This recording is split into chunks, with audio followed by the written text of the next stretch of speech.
Yep. And we started this mug right here, man. Yo, what's going on, YouTube? This ain't your boy. I hate when motherfuckers do all that shit. That yeah, man, it's your boy, so and so. Don't none of you motherfuckers know us, and you don't know me personally. How can I be your boy? You just listen to me talk some shit real quick. What's going on though? Anyway, though, man, I got my boys off in here with me. It's been a minute. Everybody been asking me, man, what's up with the podcast? Where y'all at? Life got in the way. Y'all know how it is, man. A whole bunch of stuff was going on, man. We had to get right, but I got my dogs in here. We gonna make this a quick one. We ain't gonna hold y'all. It's a lot of stuff about to happen, man. Master Bulldog, where you at? What's up? What's up, man? Good to be back. Good to be back on the panel. Got a lot to say. It's been way too long. Got Yes, a lot to sir. get off our chests. Yes, sir. Yes, sir. Same thing with you, brother. What's going on over there, Logan Job? Where you at, dog? LOCNJIVENJ.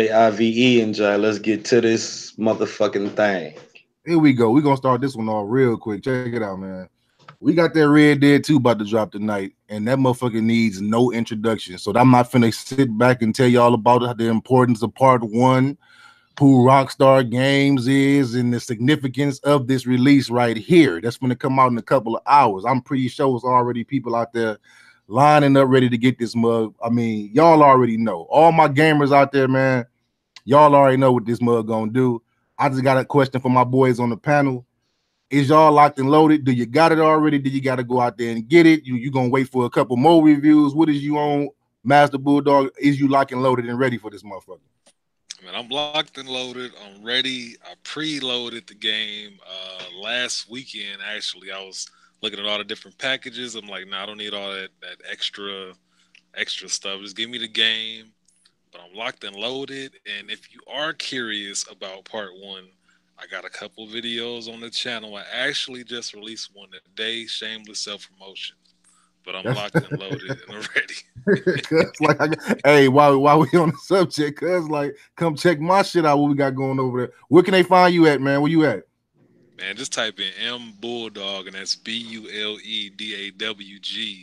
And for some reason, when you type it in, it'll come up like with all these little bulldog videos, or whatever. But that's not me. Just M Bulldog BULEDAWG. You can find a bunch of stuff, some Red Dead and a little bit of everything else. What's the name of that Red Dead video? The one I released today is I think Riding Out with Landon Ricketts, the OG Bobby Johnson of Part One. Oh, okay. That's what's up. That's what's up. Loke, man, where you at, man? Do you got the game? Is it ready? Is you locked and loaded? You got to go to work? Is you gonna be playing this motherfucker come midnight? Where you at? Listen here, nigga. I hit four buttons and the motherfucking purchase, the motherfucking download to install, and I'm ready to go. Ain't no more need to get talked about and jazz. Shit, if you don't got the motherfucker installed right now, sit your ass in the cold, get you a teacup, get you a thermal, go ahead, get you a blanket, some motherfucking gloves, your ho-hos and your ding dogs, and sit and wait to get that motherfucker released from jazz while I'm at my comfort in my couch. That's what's up. That's what's. But you know what, Gotcha, man? I gotcha. gotta this we about to bring up something real good right now, man. I just want to introduce y'all to somebody real quick, man. I'm gonna show the brother some love. Shout out to my brother, man. My brother, Work Birdie, man. Shout out to my boy Birdie, man. I've been messing with his channel for a while, man. I had, if you know me personally, you know I had switched over to the PC side, and before I hit that button, I was just searching for somebody that's like basically that play the same shit that I play. You know what I mean? Not somebody that, you know what I'm saying, trust fund baby that got like ultra setups and all this kind of stuff. And I came across his channel, and he had put me on these Alienware Alpha things, and he was just, you know, he was showing it off and it looked pretty good. So I've been messing with Birdie ever since then. I end up getting me something bigger than the Alpha, but because of him, you know what I'm saying, he definitely pushed me over the edge and got me to go PC. And I had the option when I ordered my PC to have it with a hard drive or without a hard drive. And I went without a hard drive. So that brings us to the next thing. Work Birdie on his Twitter recently put up a post, and it was like, quick question. Over the last past months, I've been buying my games digitally. If I don't get them early, is this the future? I had click yeah. You know what I'm saying? And you know, he chimed back at me and everything like that. So that made me think about us right now. Are you team digital or are you team hard copy? Now, there is no right or wrong answer. I've talked to both sides. Both sides got a good argument. Low, I think it's only right. I'm gonna start off with you this time because you helped me go all the way digital. And when I mean all the way digital, I mean all the way digital. I'm done with disc and all this kind of stuff. So look, where you at? It's like this here. There's no knocking because I was one of them in jail.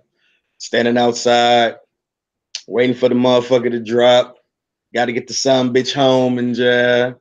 Got to install the motherfucker in jail. Nigga gets about 55%. Some bitch stops. Now I got to sit there with the boo-boo face and restart the motherfucker download in jail. I ain't with that. I'm going to go ahead and hit this button. I'm going to purchase this bitch, download it a week early or download it the day of, and I'm at home playing and chilling. I ain't going out there no more. I ain't finna be driving late at night, halfway tired to pick up a damn game that I can't play instantly in jail. There's no point of that. Everything is at our fingertips. Why not use it? Now, for those who do go out and buy like the big expansion packs with a motherfucking big ass poster and guitars and everything that come with it, by all means, go out and get those purchases because they are needed. Those collector's editions, they need to keep flowing around in jail. But for you motherfuckers who going and buy a $60 game and standing in the goddamn cold for 2 to 3 hours, kill your goddamn self in jail. Sit your ass at home, load up a goddamn prepaid card. If you don't want to use your actual debit card or your credit card, get your prepaid card for your games, man. Put that info in, put the money on there when you want it, download it, and when that motherfucking 11:59 hit in jail, start playing.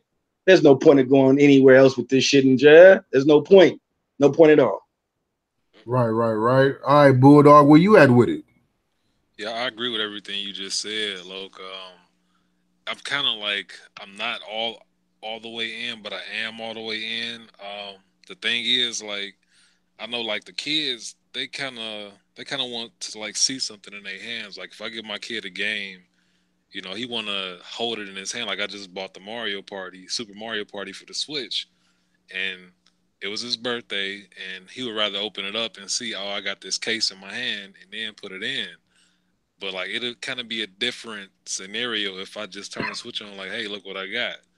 So now he's like bringing the case to me, like, all right, I want to play this, I want to play this. So I mean, as far as me buying games, like, sure, I'm all the way in, but like at the same time, around like Black Friday, they have all these different sales at Best Buy, Target, and all that kind of stuff.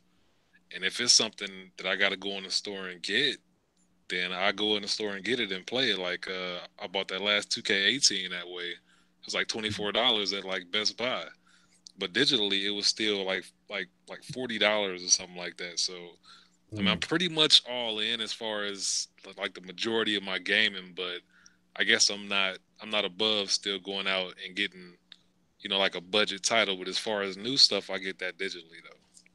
All right. Before I even give y'all Solomon Grundy's answers to that, I'm gonna ask another question on top of that. Then before I even give y'all mine back, how do y'all feel though?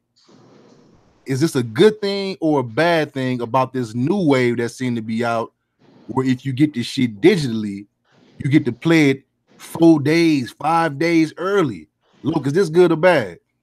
I mean, it's excellent because it's a situation of you're pre-ordering the game, and by you having that access to play it at home means you're ready to go. Why wait? Not to mention, most of the times when they do the full day early, it happens on the weekend. So the motherfuckers who are developing these games and the people who do the promotions and the sellings for it, knowing that, okay, this game drops on Tuesday, but we're going to gain more respect from our people who ride with us, who die with us on our games that we drop if we release it 4 days early.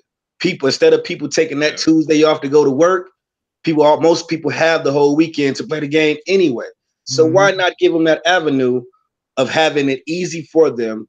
You already downloaded the game for us a long time ago. We're gonna go ahead and let you play this boy 4 days early and get into it as much as you want to. And for the developers, it helps them fix bugs that may approach the game before it actually comes out on that date. So when that Tuesday do come, it's a patch already ready for the people who didn't play it 4 days ahead. So it may look like a situation of, oh, y'all just looking out for those who buy digitally. But no, at the same time, you got to look at it as The developers is looking out for the ones who go out there purchasing on Tuesday. Because let's be real, everybody don't have that access to go out and pre-order. Some cats may get it a month after. Some cats may get it the day after. So for the ones who fall into that bracket, it's a situation of us who go digital. We play that boy 4 days earlier. We hit these motherfucking social sites. We get to complaining about this shit, man. This nigga hat done fell off, and this nigga, every time this nigga shoot, he got Mario shooting out the goddamn gun and shit. When y'all get that shit on actual release date, the shit is fixed and just. So y'all should be thanking us if any goddamn thing. Interesting. Good point. Bulldog, where you at with it? I mean, is this shit bad or what? Yeah, I mean, good point on the on like the if it released early, you get to kind of like test it out and they can fix bugs. Cause I didn't think of that at first. At first, I was kind of like, nah, I don't too much like that. It's like they trying to like capitalize and shit like that and get pre-orders. But I mean, if I look at it like that, then it kind of makes sense. You know, if it comes out early, then the people that's invested in our shit get to play it early. But I mean, on the same token though, it's kind of like if people posting spoilers or something like that, you got to stay offline, stay off Facebook and social media and everything, of course. But it kind of opened the door to like spoilers and stuff that they might not want to get out. Like if this Red Dead would have came out 4 days early, I mean, shit, you know what I'm saying? Everybody would have been on it, but the people that's not on it would have had a little bit of harder time. So I think it's good though that they do it. I mean, I see the usefulness for it now. So. I mean, but we can't, we live in a digital world though, cause we can't avoid them goddamn spoilers no more in jab. We can't even avoid the motherfuckers like that, dude. Like, cause I mean, shit can be months before the goddamn release date, and motherfuckers already be having like 15 minutes of actual game footage that ain't no developer seen from an E3 or any one of them type of conventions and shit. So a spoiler in this day, you kind of should be able to expect it because, motherfuckers search the web and everybody do they digging with this shit. So, I mean, I don't really see like a spoiler being a big deal. And I mean, on a game of this magnitude, like a Red Dead, you already know it's going to be shit floating on the internet. So it's a situation of kill your OCD, stay off the sites that you normally be on and just ride that wave till that motherfucker drops so you can really enjoy that shit. Yeah, I've been avoiding like IGN and some of these like YouTubes. They'll have like the other day it was like a 20-second clip or like a train robbery or something. It's like, man, I'm not watching that shit. Hell no. Like, I'm like, it's cool that it's a train robbery in the game, but guess what? I'm not clicking on that shit. So it's gonna be the same way like in the next coming weeks, and it's just like gotta avoid them. It's getting harder and harder to. Like what you said, the damn titles would be a spoiler. So. Titles, yeah. I mean, my take on it, man, is this, man. I mean, in the case of digital, I gotta go with Space Saver, man. You know what I mean? Like on some real shit, I'd rather have like a couple of hard drives tucked behind my TV versus a bunch of game cases all over the place. You know what I'm saying? Like when them babies start being born, man, like my house is 5 bedrooms, man. When I started having them kids, man, I mean, my house started feeling like a goddamn jail cell. You know what I'm saying? It's just that all them cases, man, all over the place. I mean, since I've gone digital, it's just so cleaner, man. It's just so neat. I mean, and then my second point would be for me, less wear and tear, like on the moving parts. I mean, to all the listeners out there, to anybody that's rocking with us, I mean, that's a gamer. I mean, how many of y'all didn't had y'all PlayStations stop reading the black or the purple disc? You see what I'm saying? Yeah. I mean, plenty of people I know, they console just stop reading this.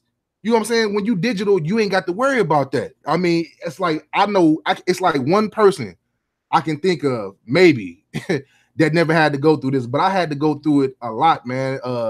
Bulldog, you can vouch for me, man. When the PlayStation 1 came out, I had to turn mine upside down for the laser to even read the game. You see what I'm saying? I remember that. Like, how does that happen? All I'm doing is playing my console, and I don't know when PlayStation 2 came out. I remember it was God of War came out, God of War 2 came out, and it was on a dual layered disc. And my launch date PlayStation 2 would not read it. You know what I mean? So I had to open it up and fiddle with something and kind of guide the laser to get closer to the disc. And it was like, yo, this didn't happen like a lot. But another case, my last point with digital would be I done lost games before, y'all. I mean, I done threw parties where I couldn't watch everybody and my shit didn't got up and walk. I done loaned games to family, never got my shit back. You know what I'm saying? Let somebody come to your crib asking to borrow a game now, you all digital. That shit ain't finna happen, bro. How? I can't get it to you. And if you anything like me, sometimes I don't go to sleep till about 1 or 2 in the goddamn morning. So I'll be with the midnight releases. But I'd rather, like Local saying, I'd rather much be on my couch with controller in hand come midnight versus standing in line at the goddamn GameStop on some we only letting 5 in single file line ass type shit, man. I'm too grown for that shit, bro. I can't do that shit no more. And it's like, to all my people out there that's still grabbing the CDs, the hard copy, like I said, this ain't me getting on you because you do what you do. Fuck me, you know what I mean? But my question for y'all would be, what would you do if Microsoft, Nintendo, and Sony came out and said that they next batch of consoles was digital only? Yep. I mean, would you stop gaming? I mean, kicking and screaming, y'all ain't finna miss no GTA 6, no Last of Us 3, no Smash Brothers 15, or no Call of Duty Black Ops 43. That shit is not gonna stop y'all from being a goddamn gamer. And kind of like I told my boy Work Birdie, like I tweeted him, was like, I kind of treat my gaming collection the same way I treat my CD collection. I mean, think about it. When the last time you'd have been in the car with a brother, man, and they didn't pull out one of them Case Logics, you know what I'm saying, them book of CDs with that plastic all in their goddamn lap, trying to change the goddamn album at a damn red light or some shit. Like, bro, no. That's not how it's done no more. You know what I mean? Grab you a flash drive and take your favorite artist instead of just taking one album of your favorite artist.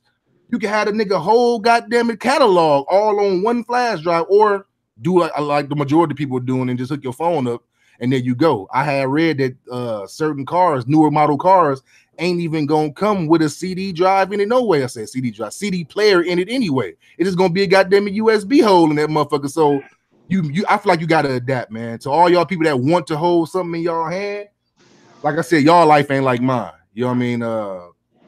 So y'all might you might not have no kids. You might not need to save the space. You might be in a mansion or some shit. You know what I'm saying? Who knows? But I know I got tired of going to GameStop, man, and buying a brand new game from GameStop. Now put your lighters in the air, whatever the fuck. I'm about to really get into y'all right now.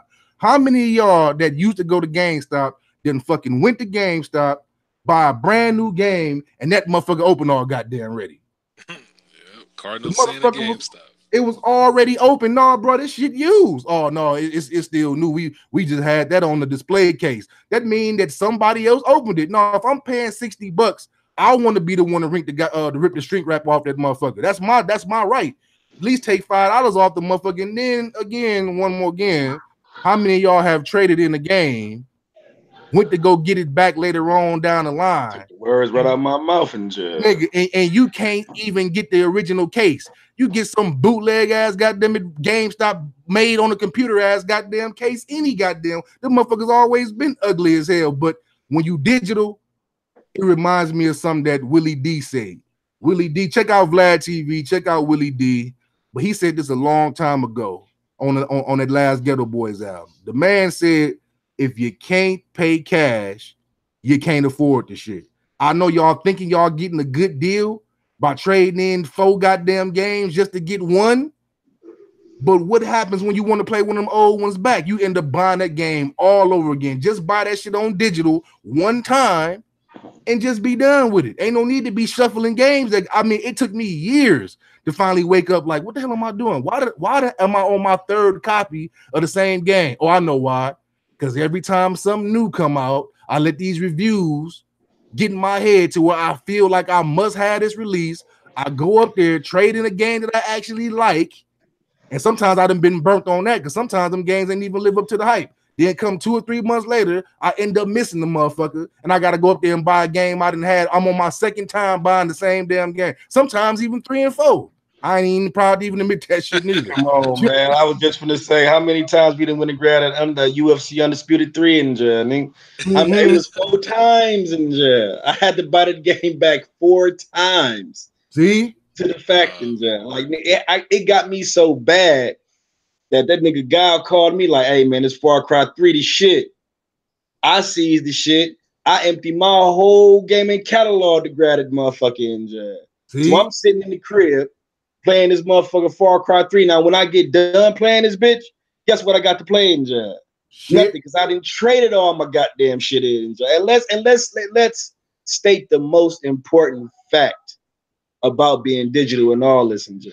If you're a working goddamn man in job, the last thing you want to do after getting off from work, coming home, cracking you up in the bed, sitting on your couch, is getting your ass right back up to hit eject on your goddamn console, to open up the goddamn case, to take the damn game out and get the game you just ejected, put that in that case. You probably can't find it. Your kids and did some shit with it, or you was drunk last night and left that motherfucker in just to put that motherfucker in. Nah, and then let me hit this button on this remote. Let me hit this button on this controller. Let me tap this A button and let this motherfucker load and Digital is for the lazy man. Lazy working men who don't want to have to get up after busting their ass all day, go digital. But if you young and vibrant, you want to move around, you want to show off your shit, stay with the hard copy in jail.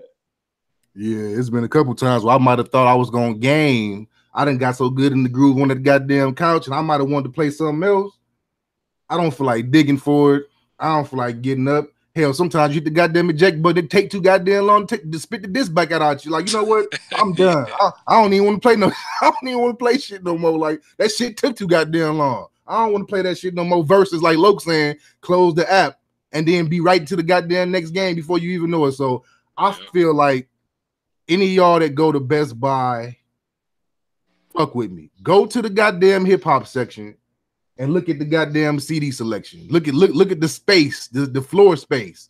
If it's anything like mine, what used to be a full aisle that you could walk around the corner and still be in the case, that shit is like 2 little shelves now. You know what I mean? CDs is just on their way out, man. I mean, even from a standpoint of rolling over the railroad track or something and then the CD skipping, man, that don't happen no more, man. We all MP4s and streaming and Spotify and Tidal and iTunes. It's like, yeah, man. So I think games is just on their way to being that, to be honest with you, man. I mean, since I've gone all the way digital, I haven't regretted it. Hell, if I buy a game that ain't that great, I'm just stuck with it. I mean, it is what it is. I mean, plus if you on Steam, you know, you do got a 2-hour playtime and you can get your full refund anyway. So that's, to the PC players, that's also great for us if you bind it off of Steam. They let you sit back and sample it for a full 2 hours. If you do not like it for whatever reason, you get your full refund back. You know what I mean? So that's kind of like some guarantee. Try it before you buy it, which is another topic for another day. This is why I feel like when it comes to gaming, we shouldn't have never stopped doing demos for damn near every goddamn game. But that's another topic, so you know what I mean? We should have never got to that point where we don't do demos no more. You know what I mean? PlayStation demo disc. What happened to those? That shit didn't got people games bought. You know what I mean? Because I got to buy it before I buy it. I wouldn't think about this game until I played the goddamn demo. Now I need to get it. You know what I mean? I gotta get it now. So I don't know. That's weird. I got another quick question though, like about the digital. Like, I mean, I think until GameStop closes, like officially, it's still gonna be people that's trading in games. So I think a lot of people that's probably not more grown up people, like let's say like kids, you know what I'm saying? Like I think it's more kids trading in games now because a lot of us kind of grew out of that, and we see the value of money now. We like, okay, I'm not trading this in because hell no, I mean, it's not worth it. I mean, I'm only gonna get like $12 for a $60 game, but the kids don't see the value. So it's like I think as long as GameStop is still open officially, it's gonna be people still buying like physical games and trading in. Like, how do you deal with the problem of like if you go straight digital, but you want to trade it in? Like, I mean, until it's like a online trade-in service or something. Like, how you deal with that? Go ahead, Logan. I had talked. It's a situation for me where it's like, with me not trading in games no more, and my dollar is so important to me when it comes to my video gaming, I'm not rushing in no more on a whim when it comes to buying games. Like, I have to understand everything about this game. I need to know the quirks, I need to know the full impact this game is finna have on me in order for these $60 to these $80 to these $100 go down. because if it's something that I'm not fully finna play, I'll wait. Everybody do a spring sale. Everybody do a Thanksgiving sale. Everybody do a Black Friday sale, a Christmas sale. So if you want that game bad enough, wait for it. If you unsure about a purchase, wait for it. I done got burnt. Mad Max done burnt the fuck out of me in Jab. Burnt the fuck out of me. Waited for the game. Like, oh shit, they done coming off the hype of that Arkham. Like, oh shit, this shit finna be cold. Hell no. And that game right there was like, you know what? Your next purchase better be something that you can live with. It better be something that you can put on and enjoy it, even if it's not exactly what it is that you're looking for. And I mean, eventually, if GameStop is smart, they will get hip to the digital system and try to do some type of code trade-in for it. If you buy a game from strictly from them, though, not just a regular game you buy from any store. If you buy a game from GameStop digitally, if you want to return it, it should be a policy on that, because I'm pretty sure you're using your card to swipe. You're using your card for the whole membership reward. So it should be in the system. And if you don't want that game or you want to trade that game in, you should have some type of cash bank for your trade-ins in order to go forward. I mean, GameStop alone, I mean, evidently they doing good, like you said, to still be opening doors. People pack them out when a new system drop, a new game come out, they're still getting their revenue. But if they really want to take charge of their own fate, they will try to do some type of online service for the people that do go digital. I mean, in addition to what Loke was saying, is also that may be the future too. I wish I can remember the link. I can send you a link if I can remember it. But they were talking about, I don't know if it was Steam, but it was some kind of client that wants to come out and compete with Steam or some shit. Don't quote me though. I don't know if they want to compete or if Steam wants to add this, but they do want to start including that into where you can actually resell your digital game. So that might be some 2020 shit. That might be, that's not that far off where it's like, you know what? You ain't stuck with it. We might be able to just, you know what I'm saying, put that shit back in your account when you're done with the game. But also to add on to what Loke was saying though, we just in that time where, you know what, you shouldn't even be making bad purchases no more for the fact that we got Twitch and all these goddamn live stream. I mean, if you indecisive on a game, there are so many ways to actually sit back and see if this game gonna be for you. I mean, a real gamer, you gonna know after watching somebody else play it. You gonna know if it's for you or not. We didn't have it. We didn't have that luxury back then. All we had was still pictures and whatever Game Informer said or whatever IGN said. But now we getting reviews straight from the gamers. If I wasn't sure about this Red Dead, what can I do? Go on YouTube, watch somebody streaming for about a good 2 hours, and then you know what? All right, I'm gonna go ahead and grab it. If that shit look fun, I gotta have it. So yeah, I kind of agree with Loke. It's basically with digital, not shooting yourself in the foot by just basically just doing your homework. You know what I'm saying? You know what you know you're gonna like it by watching somebody else play it. That's the era we in now. You ain't sure about it? Watch somebody else play it. Hell, we to the point now where we ain't even gotta go to each other's house and watch each other play it. Oh, nigga, you got that brand new game?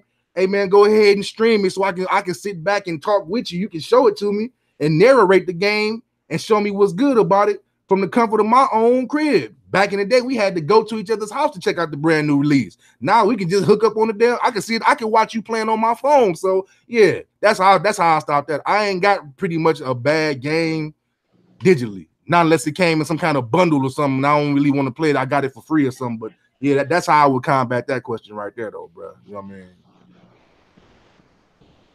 Sounds good. That's what I would do. That's what I would do. Like I said, watch a stream or some shit like that, man. But moving on, we're gonna move this motherfucker along. Like I said, because we back, man. This your host, Solomon Grundy. I got my boys, man. We missing my boy Paper Slim. But moving right along, we've been gone for so long, man. And our first time coming back, we promised y'all we wasn't finna make no 2-hour video or nothing like that. We just gonna go ahead and shake some of this ring rust. And like I said, some of my family members and you know what I'm saying, co-workers want to hear my opinion and our opinions on some of this stuff. So my next thing I would have to bring up, we done got you gamers out the way. So now we're gonna look at something else. WWE is time to stand up real quick. Now, if you ain't into WWE, this might be the part of the show that you might be done with it. You know, you ain't gonna listen. You know, some people don't like wrestling at all. So, like I said, once again, we are not going to spend all day on one topic this time. But if you heard the news, Roman Reigns, you know what I'm saying? got leukemia or whatever the case may be, and he had been fighting for a while. And I guess it didn't came back even stronger. My man had to drop the title. You know what I'm saying? And a bunch of get well wishes is going out to Roman Reigns, and you know what I mean. It's a sad thing. You know, he got a kid. We seen his daughter a bunch of times on that damn teapot commercial. So you know, if this is serious, man, and you know, we wish the brother good luck, man. You know, speedy recovery. All I mean, he's a father. You know what I mean? Fuck if you like wrestling or not. You know what I mean? This is a father. You know what I mean? I have an auntie that has died from leukemia. Y'all probably got people in y'all family that have died from this disease. It's very serious. Bulldog, what you got to say about all this Roman Reigns stuff, man? Yeah, I was watching it live as it was happening, and I was shocked. I'm like, it take a big person to come out and say all of that in front of all of those people, and people was booing him, before he made his speech, as they always do on every show. They boo Roman Reigns, but they came out, they was booing him, and then as he said, I got leukemia and all that, then it just got quiet. And I was like, that's respect. You know what I'm saying? That was respect to come out there and do that, because he didn't have to. He could have just, like went off and got his treatment, and then WWE could have issued a statement saying Roman Reigns is taking time off. And then, the general manager could have came out and said, yeah, he had to relinquish the title. We having a tournament tonight or whatever. But yeah, I mean, I wasn't a big Roman Reigns fan at all. I'm probably, I'm probably still not, but I'm a fan of, like, his name is Joe. You know what I mean? So I'm a fan of his for coming out and saying that. Right. So he earned a lot of respect from me just by doing that. And yeah, we wish him well, man. Like, fight through that shit, come back, and so we can all boo him again. You know what I mean? And we just love to boo Roman Reigns. That's all. Right, right. I was telling my son, I was like, he didn't know the importance of leukemia. He was like, what's that? So I had to break it down for him. I was like, if you like chemo, the next time you see him, he might be bald headed. You know what I mean? He might lose all that hair. That's one of the unfortunate side effects of chemotherapy. You know what I mean? So with that being said, it's like, I feel like, hey, it's sad. Like I said, his wife and his daughter, his brother, his brother, you know what I'm saying, the Usos and all his family members, even the Rock them, you know what I'm saying? It's just like, to hear somebody in your family got any kind of disease that could be deadly, you know what I'm saying? It's definitely gonna shape the mood, man. And like whether you cheer him, whether you boo him, you know what I mean? He's entertained us, whatever you want to call it, you know what I mean? He's a wrestler. You know what I mean? People like him. Girls thought he was all cute and stuff like that. So, I mean, everybody pretty much talking about it right now. Now, out of the click, if you can go back and listen to any of our previous podcasts, if you're a fan of the show, you know that this brother Loke is the Roman Reigns fan out of the whole squad. While we bashing him, Loke coming to his defense. Loke, what you got to say about your boy, one of your top dogs in the game right now going through this, man? What you think? It's kind of fucked up when I heard it, because I've been off of wrestling for a few months now. And for him to be like, yeah, 8 years. Yeah. To me, I look at that shit as like a motherfucking fighter. Yeah. Like, what I'm saying? To be able to follow your career, your dream, and go balls to the wall with that shit and not let that shit hold you back, like, for anything. You know what I'm saying? Like, the man has been constant on TV, pay-per-views. His run is probably one of the biggest runs of a newcomer.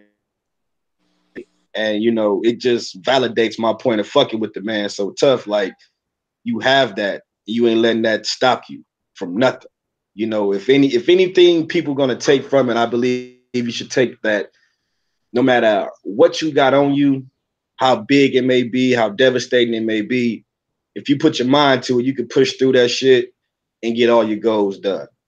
Now, it's gonna suck not to see him on TV, but the matches he didn't had, the lengths he didn't put his body through, and everything, the good heat, the bad heat, he took it all with a smile. So it's going to be kind of sad not to see him on TV, but I can't say that the rest is not worth it. It's just, I hate to have it come on these type of terms. You know, every now and then I check in, see what he doing, spear a motherfucker real quick, hit somebody with a Superman punch, and walk out all cool with that smirk on his face like y'all can't touch me. Now I will miss that, but all in all, I hope that, you know, he keep fighting, keep pushing through it, come back bigger and badder, and keep kicking ass like he always been doing. I want this to be a lesson to like people out there though, man. I talk to a lot of people, man, different walks of life, and I got a good point to make. I just want y'all to take this journey with me real quick. I ain't gonna hold y'all all goddamn night. I'm gonna keep saying that because I ain't gonna hold y'all, because I will just get the rambling on. But that just makes my point right there, man. Because y'all probably know some people, man, out there that always, do you got one of your family with somebody always trying to tell you, man, and you shouldn't be doing this, man, you eating too many chips, man, put that goddamn pop down, you shouldn't be doing this, you know what I'm saying, man, you better chill on that fast food, man, too much of that ain't good for you. Somebody always talking about, man, being healthy and just healthy and all this kind of bullshit.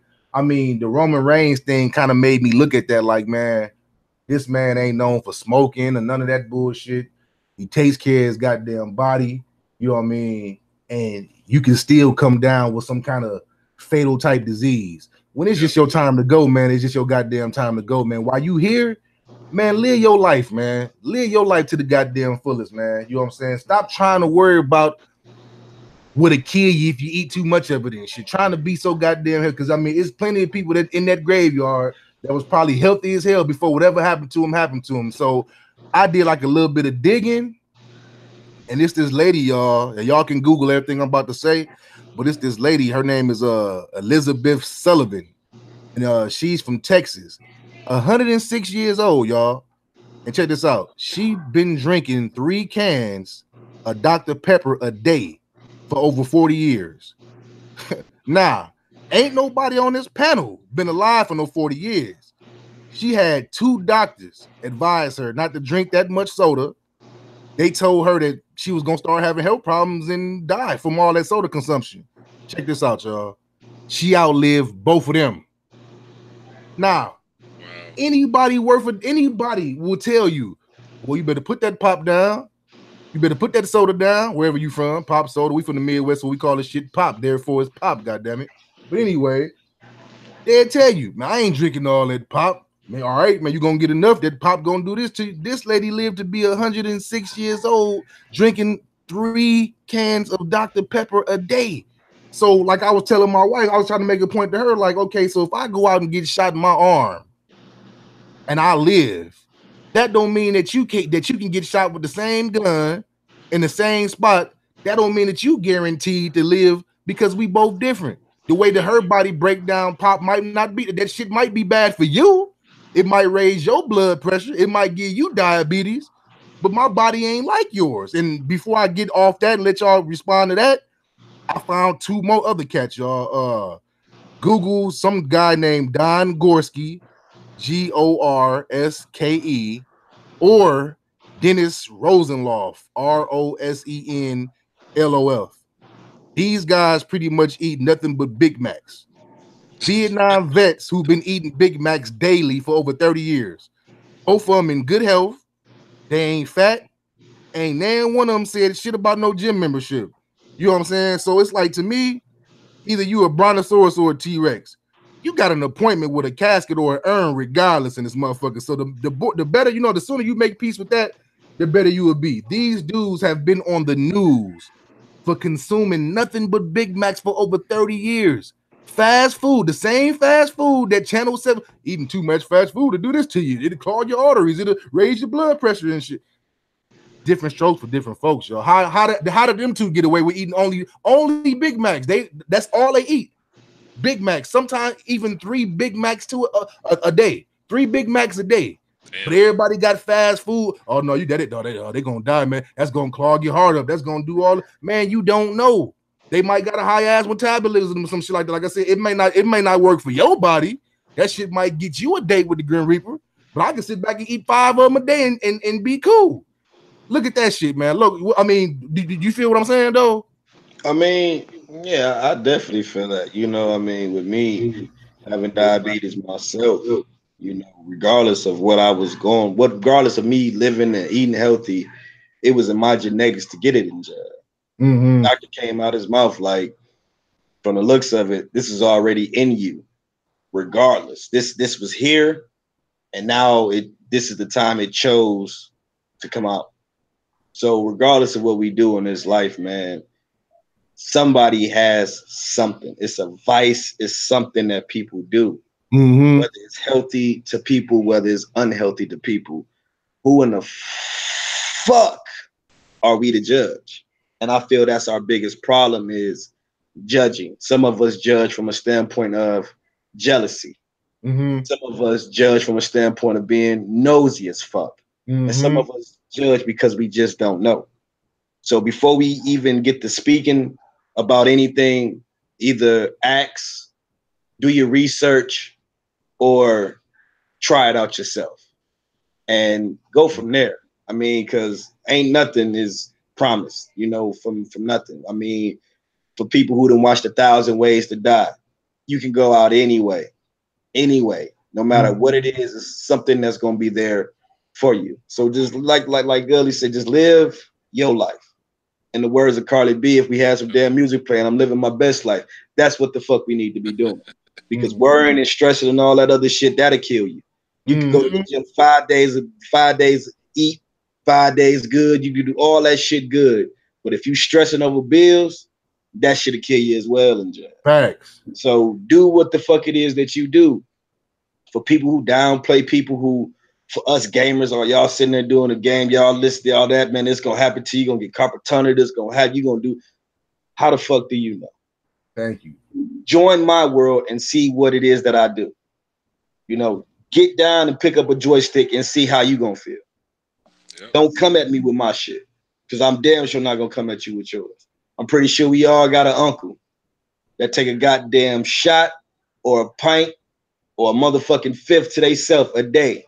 Man. Motherfucker get out there in the street and beat your ass and outrun you or some shit. You know what I'm saying? Motherfucker be sloppy drunk at the table, but way smarter than you when you sober. So we Yeah. can't judge the human being. Human beings are very special species, and we do need to start appreciating that shit, man.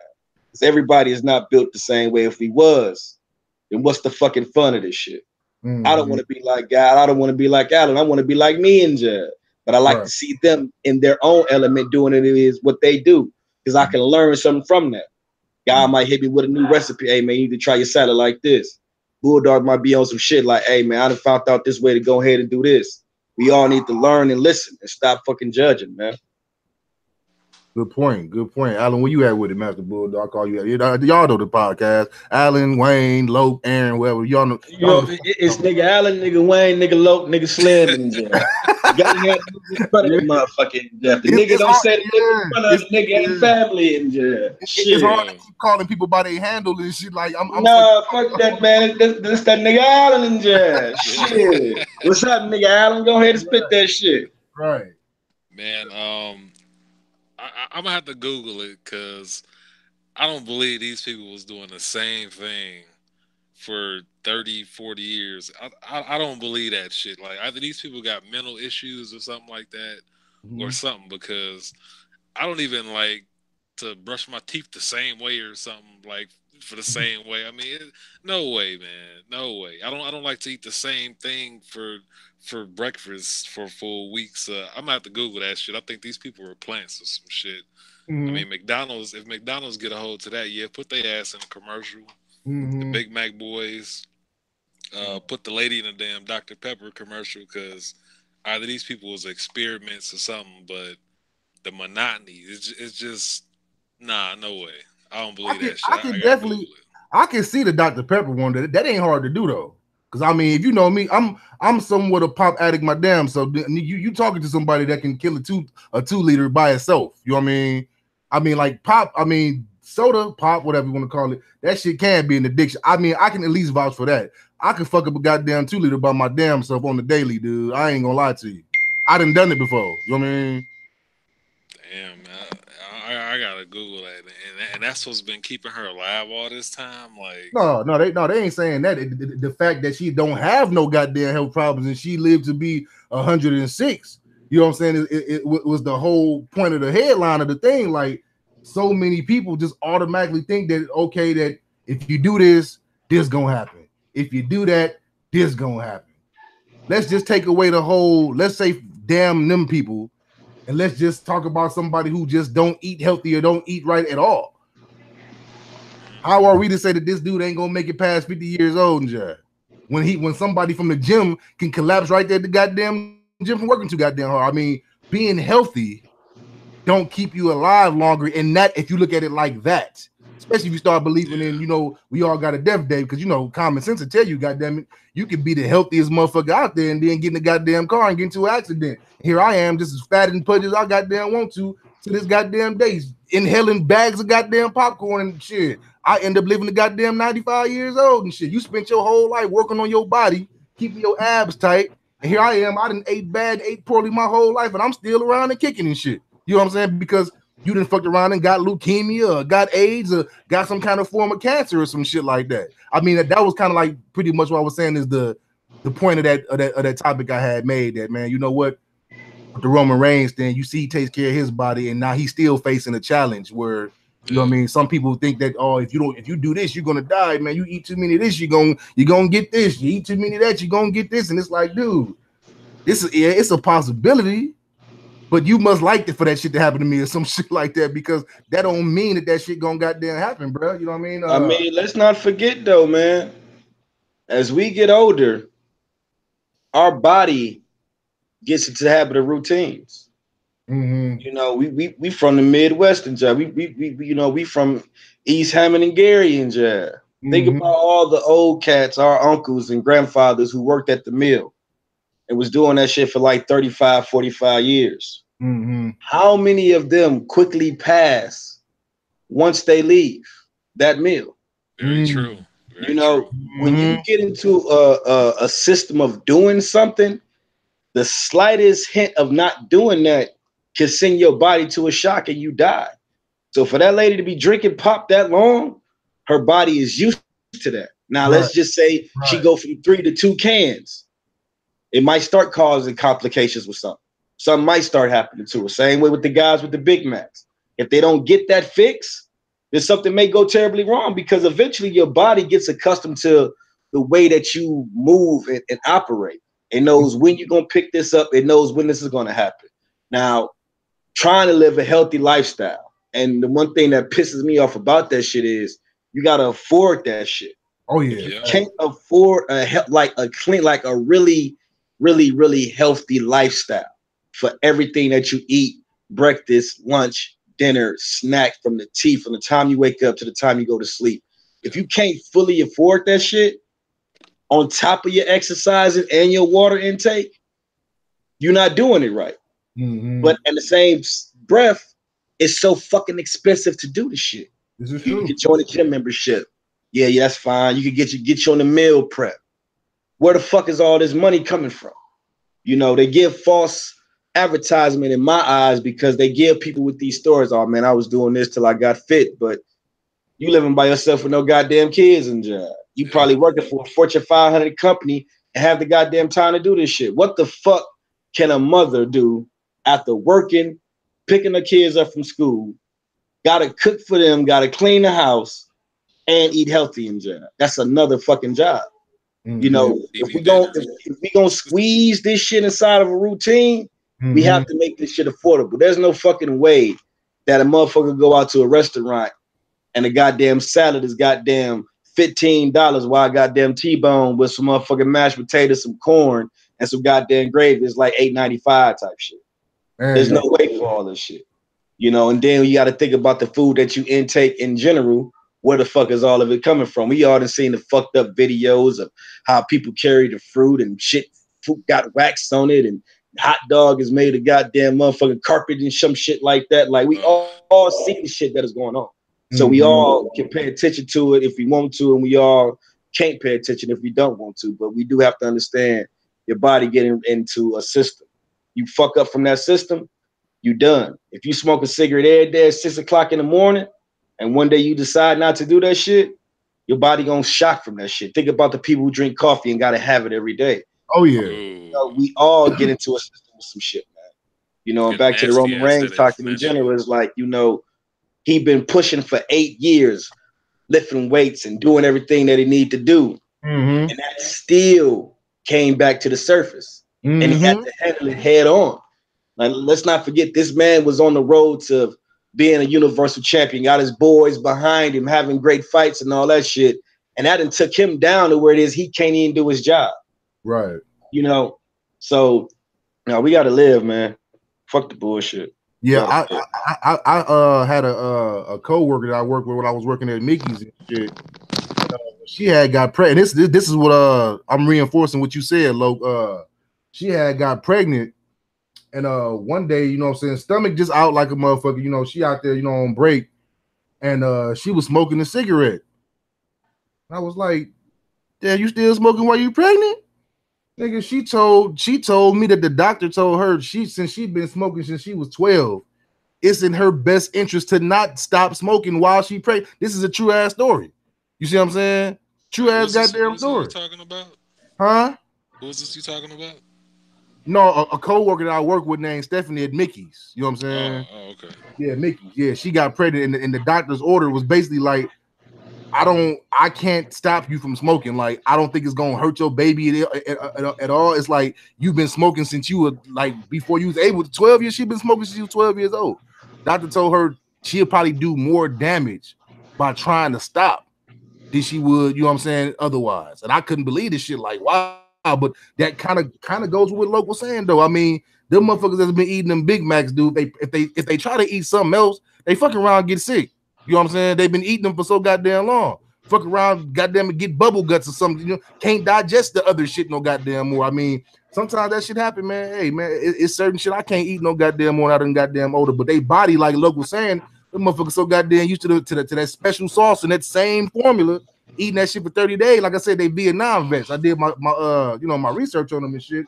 Motherfuckers was eating them motherfuckers all the goddamn time before they got shipped off and shit, and pretty much got addicted on them motherfuckers and still be eating them to this day. The other guy, he actually he freezes his. He buys so many of them, put his in the freezer and just so he ain't always got to go to McDonald's and eat them. He got his shit on deck. You know what I mean?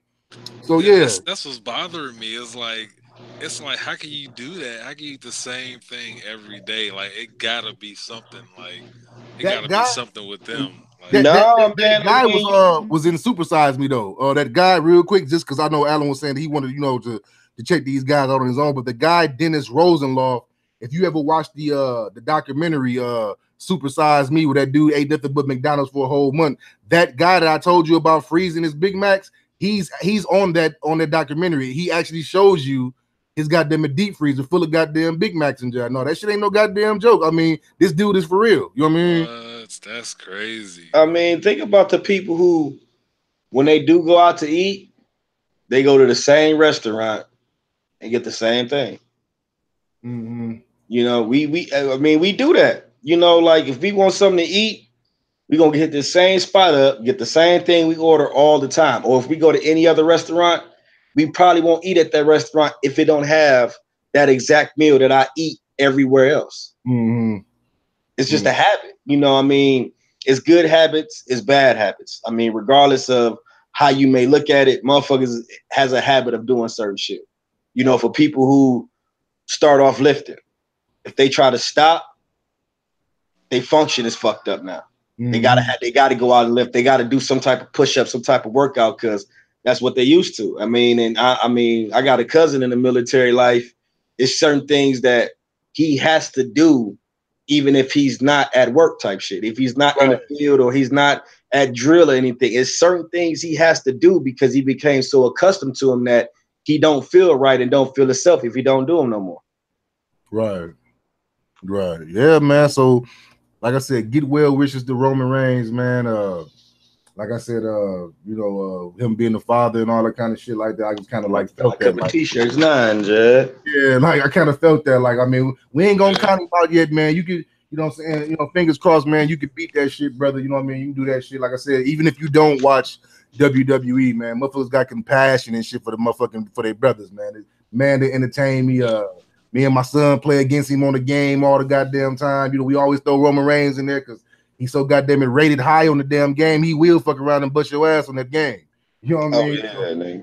Yeah, so you know, we play against him a lot. Anytime we do a Hell in a Cell, throw Roman Reigns in there. You know what I'm saying? We do a damn elimination chamber. You know what? Throw Reigns and Goldberg in there. Like it's gonna come down to one of us. So you know what I'm saying? So shout out to him, man. But moving on, man, I got something that you know what? This is usually around the time that Loke ass interrupts me and come with some goddamn side. Is you gonna do that shit tonight, nigga? Or am I waiting? Sidebar. Oh man, see, I'm gonna fuck the game up with the sidebar, man. Mm-hmm. All right, man. Sidebar for today is, nigga. It's gonna be played good. Monopoly. What motherfucking piece did you always have to grab? And what piece did you get shitty at when you got stuck with it? Okay, I always grab the shoe. I don't know why. I always grab the shoe, and I'm mad at the motherfucker if you made me get that damn thimble thing. You know what I'm saying?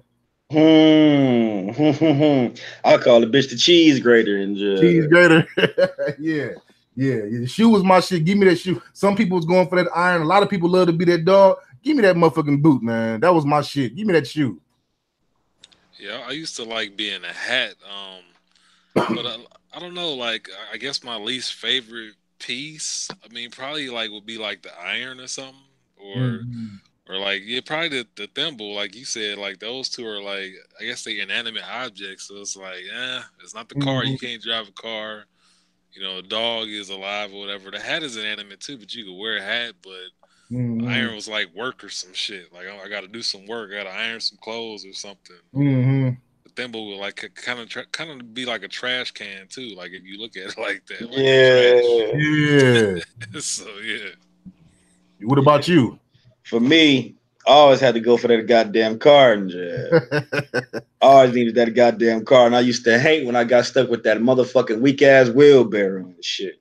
Sometimes in the wrong goddamn creases, the motherfucker don't even stay up straight. Some bitch lean to the side.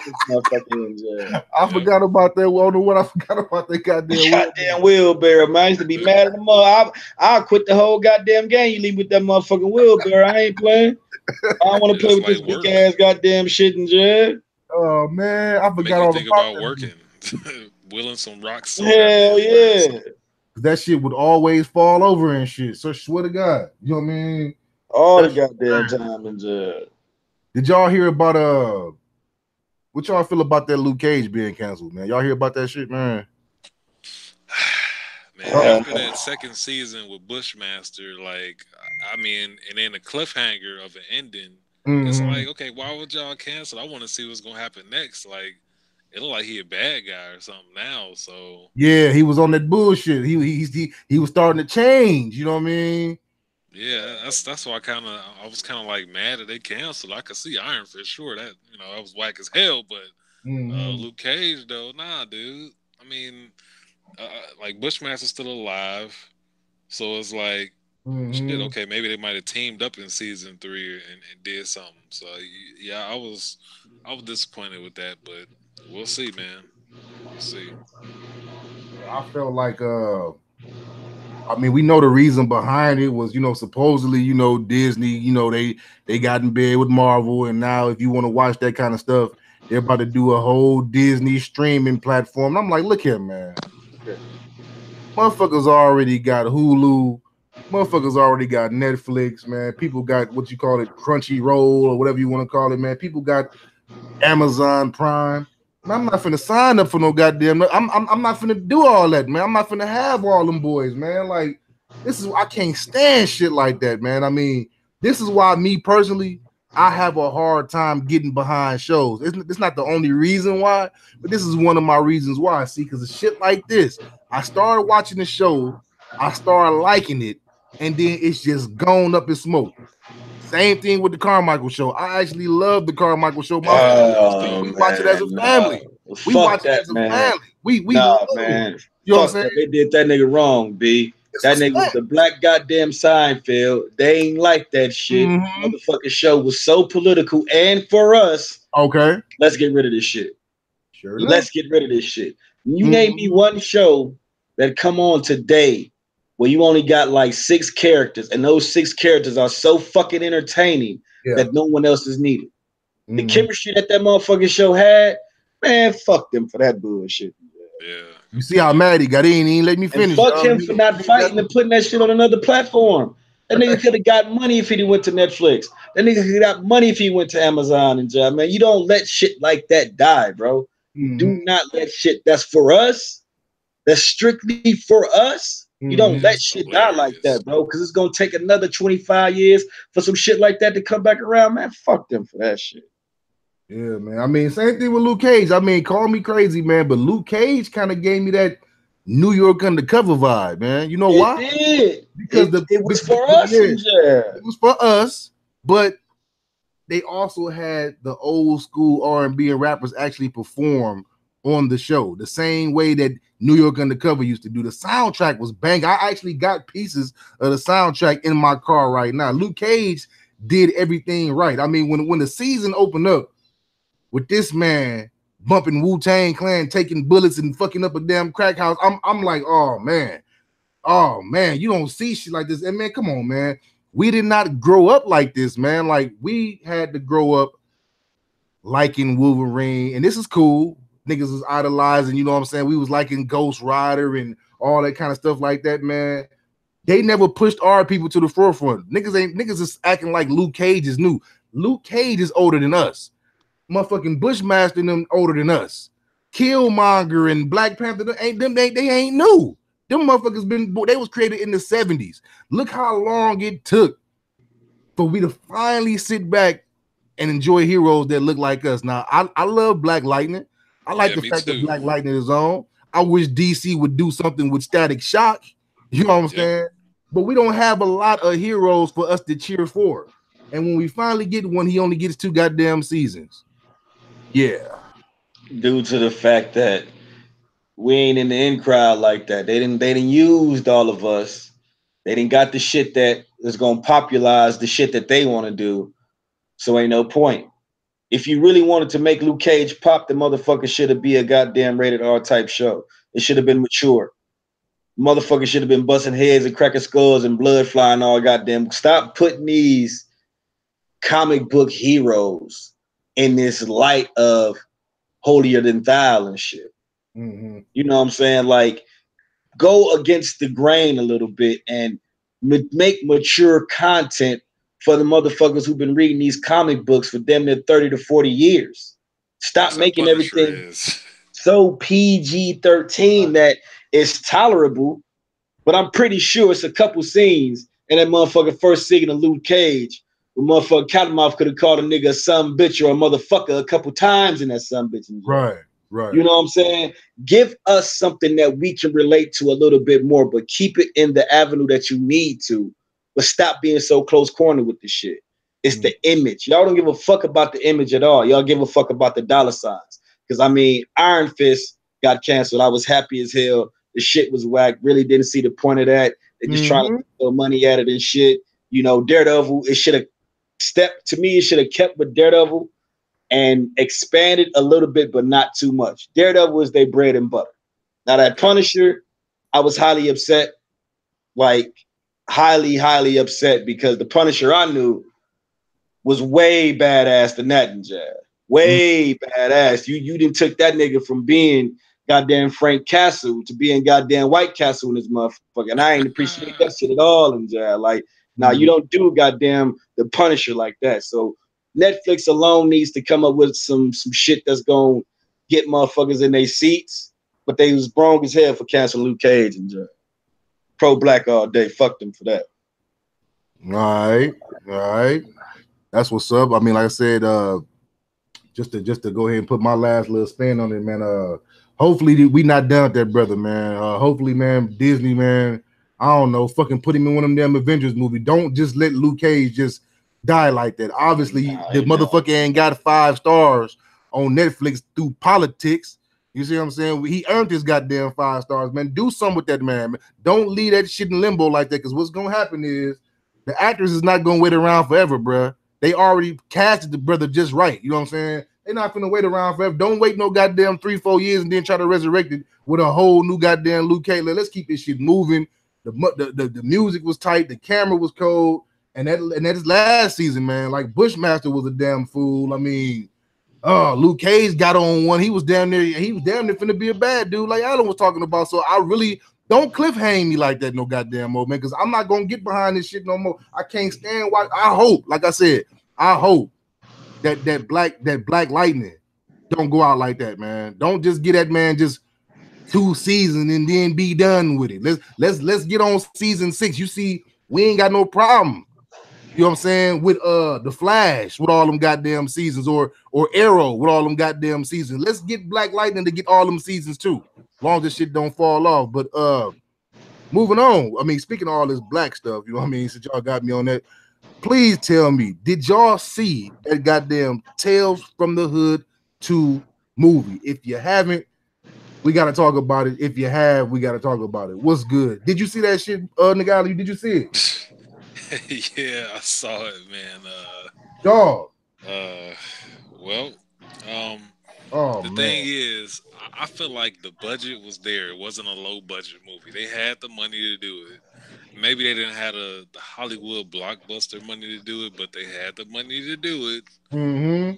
They had enough money, I mean, because they wouldn't have had a goddamn Robo Patriot, and if they didn't have the money to do it. Right, Robo So they had they could have done a lot with it, but yeah, it kind of fell flat. Like I feel like some of the stories could have been more serious, and that kind of pissed me off too. I'm like, you know, why they got the one dude with the vampire girls doing the judo chops and shit like he was gonna fight him? Like, I was like, okay, thumbs down. That's bullshit. Don't have that kind of shit in a movie like that. That just looks like the director was on some bullshit right there. Pissed me off. The Emmett Till thing, that was like, that got way too serious. I was like, damn, they had to bring Emmett Till in it. Like, shit, like. Like, damn, I mean, this didn't turn into something different than Tales from the Hood. I got the message, but still, it was just real serious. That was too serious. I mean, the acting was okay. I mean, everybody did all right as far as actors. The whole Keith David, I said David, Keith David, his whole like. The whole like glue to all the different stories, that was some bullshit. Like no, yeah, they brought him in to tell stories to some damn robot or whatever. To like, shit, what was it to like? I don't even know what the hell. That's what I'm saying. The shit was bad. Like, you don't know why he was telling stories to a robot to give him like the dossiers of like people that's about to commit crime or whatever. That was stupid, man. Stupid. They should have had that go right back to the damn to the mortuary or something, and had like somebody go in and listen to tales. It was just dumb, man. Yeah, and the thing about it is that the same people that made part 1 made this bullshit. I couldn't believe it when I found that out. Yeah, Rusty Cundiff dude. I'm like, yes, what? Like, Rusty, you could have did better than that, bro. Dog. I mean, okay, Tales from the Hood was a hood classic. Like I was telling my boy Paper Slim, you know, you got to put Tales from the Hood sandwiched in between movies like good hood movies like South Central. You know what I'm saying? Movies like that. You know, they didn't do that great, but we still loved them anyway. Movies like Juice that might not have been a box office smash, but motherfuckers in the hood got it. Niggas had that Tales from the Hood. Everybody had parts that they laughed at, but it wasn't a funny movie. But everybody had parts that they laughed at. You know, pass the bud, you little bitch. That was my shit. You know what I mean? You know, the whole you little nigglets and all. Everybody was saying that shit in goddamn school. You know what I mean? Everybody was quoting the goddamn, the shit. We was all fucking with it. And it had a strong ass goddamn message. You know what I'm saying? They had a real strong message about, you know, black people getting killed. And then Crazy K, him killing black people, them showing all them real slave pictures. So it was kind of like, some of it is funny. This shit ain't over with yet, bitch. Some of this shit funny. but it's serious, and then the shit make you think at the same time. And with the Emmett Till shit on this one, it was kind of like, okay, y'all trying to bring that feeling back again, but why in the fuck is this movie so goddamn goofy? I mean, the movie is goofy. I mean, goddamn. I mean, the first story, this chick is having babies with a doll or whatever the case may be, and she popped out all these babies. I'm like, what the fuck am I watching? And why was the doll that was a crazy? Everybody loved that little doll in the first one. Why has he been reduced to a goddamn silly ass role? I kind of got the same feeling like how they did Chucky. How Chucky is a serious, take no shit ass killer for his first 3 movies. And then you turn around, here we go to see the Chucky the Bride. Not a nigga trying to be funny. Like, no, dude, like they got the doll over here on some goofy shit. And last time we was riding with the doll. Yeah, kill that white racist motherfucker. We was riding with the doll, not a nigga. Then the second story was like, okay, it started off somewhat okay. Brother's beating on the dude, and brother accidentally killed him, and then he comes back as a white man and all this kind of shit. I'm just like, man, what the fuck am I watching? What is this, man? Like, so Loke, man, did you get a chance to watch it yet? Yeah. What's going on, man? First and foremost, the title. The goddamn title. All right. Executive produced by Spike Lee. I'm done right there, NJ. Yeah, I saw that too. Yeah, I'm done right there, NJ. I don't need to go no further. I don't need to say no goddamn more. It's a Spike Lee joint, nigga. And now I think his production company is 40 Acres and a Mule. It's Spike Lee. It's the same motherfucker that made The Shy. Something he could have took serious to depict what's going on in the city. Good shit. That's actually, could hit home for us. And he made that shit look like a fucking goofball. He made the city of Chicago look like a fucking goofball. Fuck Spike Lee, man. Anything that got that man name on it nowadays, I don't want shit to do with it. I don't want shit to do with it, nigga. I didn't want to watch the motherfucker off that alone, nigga. Like Spike Lee joint, I'm not with Spike Lee. He on bullshit. Then watching the fucking movie, it shows that Spike Lee had a lot of fucking influence. Now, nigga, Rusty and Durn and Jab, shouts out to them for, doing a black film because we're not seeing that a lot. So I feel like I do give it that support alone because we're not seeing that a lot these days. That's not something that you can just randomly find that, you got 2 black producers, going in and making these stories. But if you are going to do some shit like that, it should have been way more gory. It should have been way more serious. And it should have made me feel like, all right, I got to watch this shit because it's around Halloween time. Got to put this motherfucker on. Matter of fact, I'm going to go ahead and throw the first one on first, then put this one on. I would give that motherfucker a solid D+. I have seen worse. I have seen goddamn worse in jail.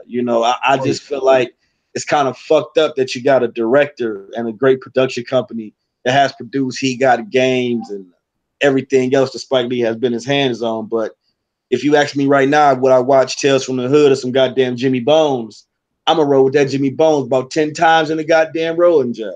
The movie was a fail. Like, hopefully they learn from their mistakes with the shit and separate themselves from Spike Lee, because I do believe that if Spike Lee wasn't attached to the movie, they would have been able to have more say-so over the content and how they wanted to pick the story.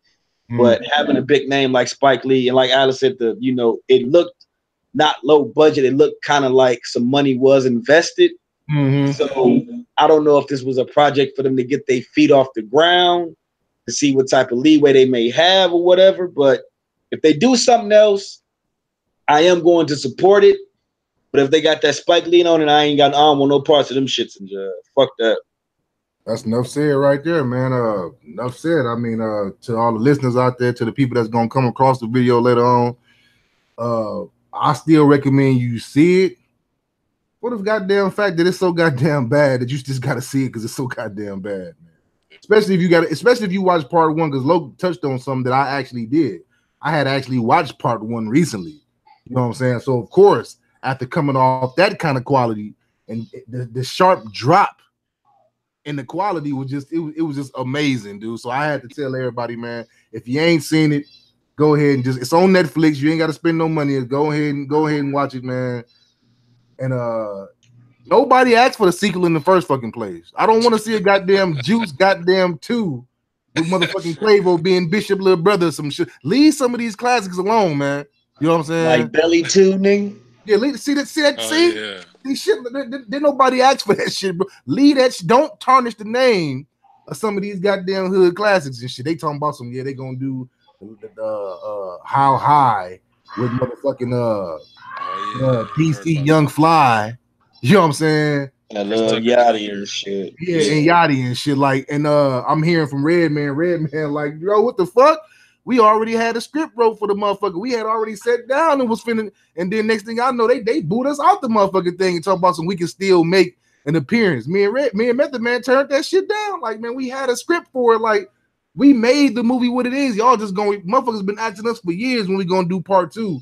We trying to get this motherfucking ball rolling, and then y'all just gonna replace us with 2 younger rappers, and then ask us to make a couple cameos. We just declined this shit. Like, man, I don't want nothing to do with no goddamn How High 2 if it ain't gonna be us, which I ain't mad at. And speaking of Lil Yachty and all them, before I forget, because I've been there forgot, because I was finna tell the whole audience, I'm finna tell everybody goodbye and shit. Like, all right, man, that's it for the night. I still gotta go get me a Black and Mild. I got my liquor right, because let's not forget that Red Deal still coming out, y'all. You know what I mean? Yep. I ain't finna spend my whole goddamn time talking this goddamn podcast. I'm getting my ass in the goddamn shower, relaxing, wait for this goddamn Red Dead. Fuck the bullshit. You know what I'm saying? But when you had brought up Lil Yachty, it just reminded me of one more thing we can close this show out with, man. Usher's new album, yo. Usher's new album entitled A. I've been seeing so much shit about this Usher album. Motherfuckers saying midlife crisis. I sat back and I heard the album. I finally listened to the album, man. I guess I'm gonna kick this one off first. I ain't kicked off a lot of them all night. I'm gonna kick this off, man. I mean, first off, besides the whole midlife crisis shit, let's just take that away from that. I just ain't feeling the album, period, y'all. I mean, is that fair? I'm just saying I just don't feel it. Even if it was somebody I'd never heard, just damn the fact that it's Usher. And damn the fact that it was a surprise album and all that kind of shit. I'm pretending like it's somebody I've never heard of before. I just didn't like the motherfucker, period. You know what I mean? It just ain't hitting to me. Like I said, I am pretending. I'm gonna say it again because I know motherfuckers be slow. I am pretending that it's not a platinum selling Usher. It's somebody I'm pretending like one of y'all done came up to me and gave me a new album by your cousin. And I'm listening to it and I don't like it. Even take Usher out of it. I just didn't like it. It wasn't for me. You know what I'm saying? It ain't got nothing to do with it trying to be young or none of that shit. I just wasn't fucking with it. But that's my answer right there. That's just my answer to the album. I don't like it. But if I am going to engage in that whole, you know, is it a midlife crisis shit? I mean, I don't really feel like it's a midlife crisis. And the only reason why I say that is because, you know, a motherfucker do got the right to do an album and make it sound the way they wanted to make it sound. We really can't tell a motherfucker you should sound like this or you shouldn't do that. You should. I mean, sometimes as an artist, you go to the studio and that shit might have sounded hot that day to them. You know what I'm saying? Nigga might have been feeling it. He might have just wanted them. He might have just wanted to do some shit like that in jail. You know what I'm saying? I don't think that he going through some midlife crisis shit where he necessarily trying to be young. Let's stop saying that right now because he come out with his next album, fuck around and be classic soulful Usher. Then what you gonna say? So let's just take the midlife crisis out of it. You know what I'm saying? That going to say though, but it's a couple things I got to point out, man. First off, this surprise album shit. I'm tired of this shit, y'all. As soon as Beyonce do this shit, Kid Cudi, a couple cats do this shit. Nah, music is doing what it always does.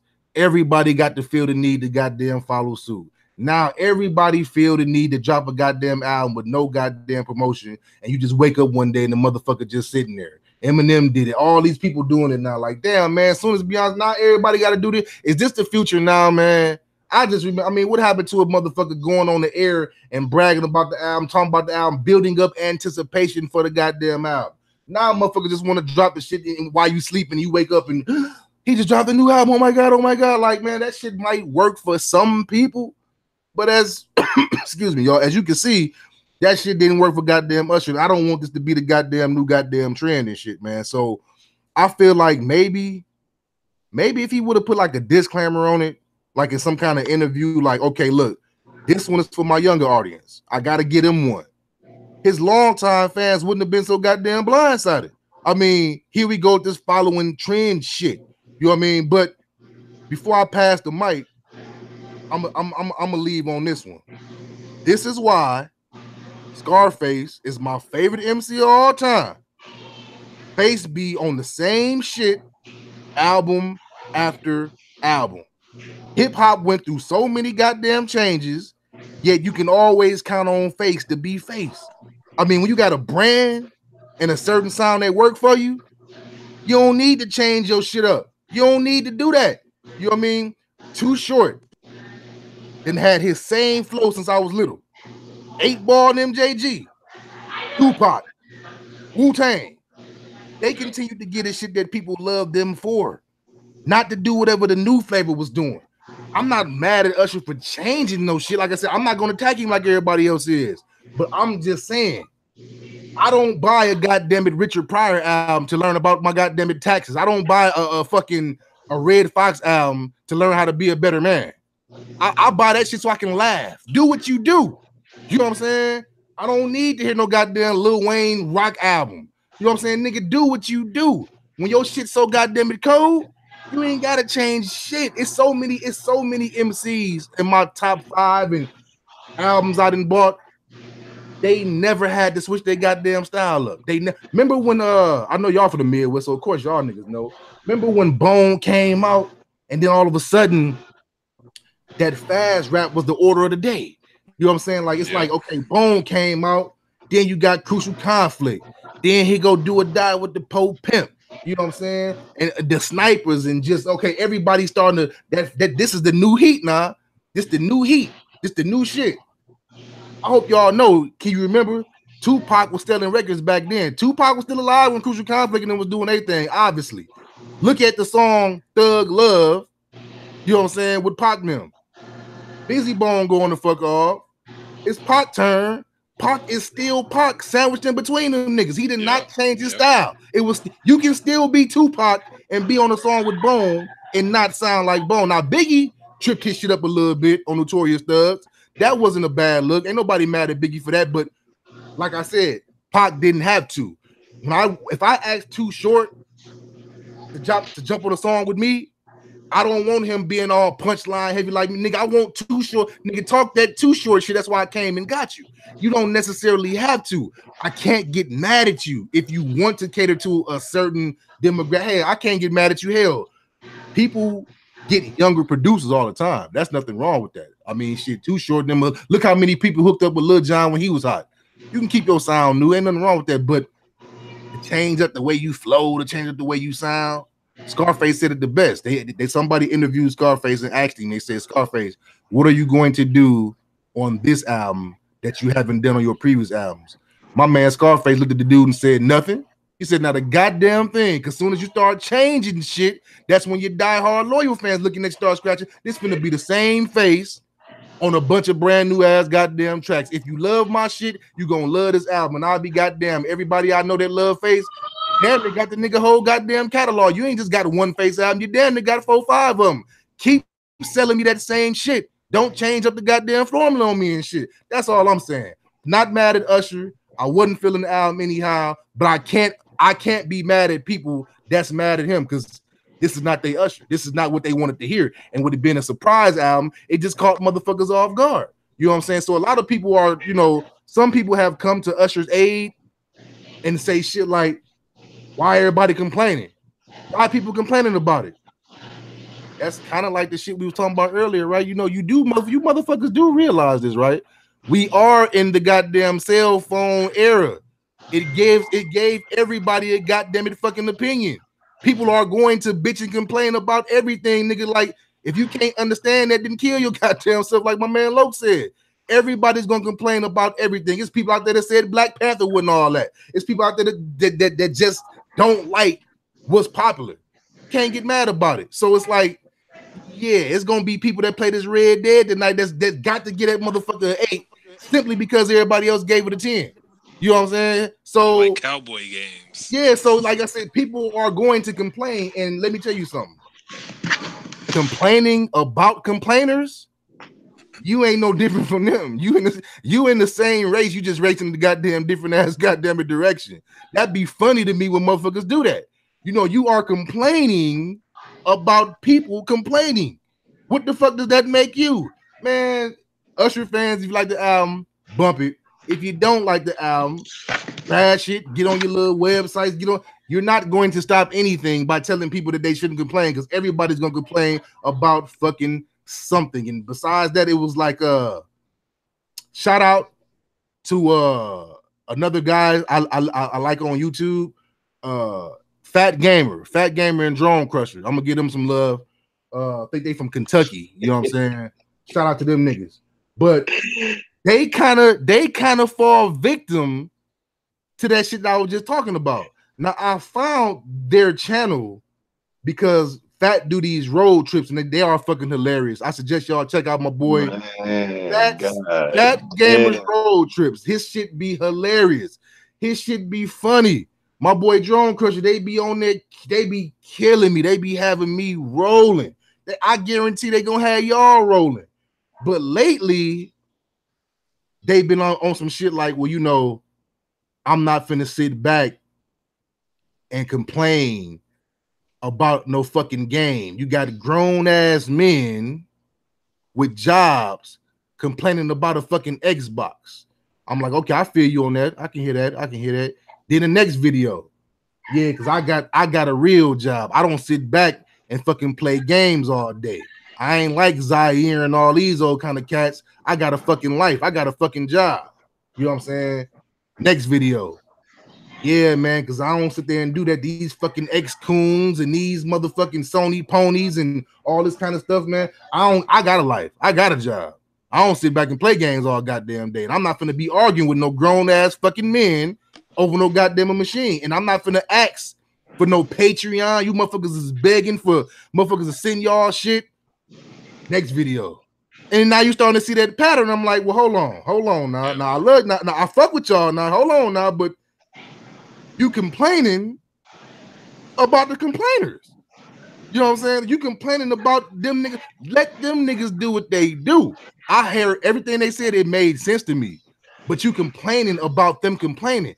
This is what they do. And I'm not going to never stand in nobody's way of getting at a goddamn dollar. If motherfuckers want to pledge $5 just to hear Zaire give his opinion on why Xbox ain't better than Sony, shit, that's shit, nigga. What's wrong with that? You know what I'm saying, nigga? I just got $5 for giving my opinion about a goddamn console. Give me more goddamn money than if that's a goddamn case. That's easy ass goddamn money. I'm not finna never look at nobody goddamn hustle and look down on that goddamn shit. That's all I'm goddamn saying. Like I'm like Drone. I'm not gonna ask for no money on my shit either. I'm giving you all this shit for free. But I ain't gonna look down on the motherfuckers that do. And like I said, this is what I actually liked about Drone Crusher and Fat Gamer. I love the way y'all go in and be exposing these motherfuckers.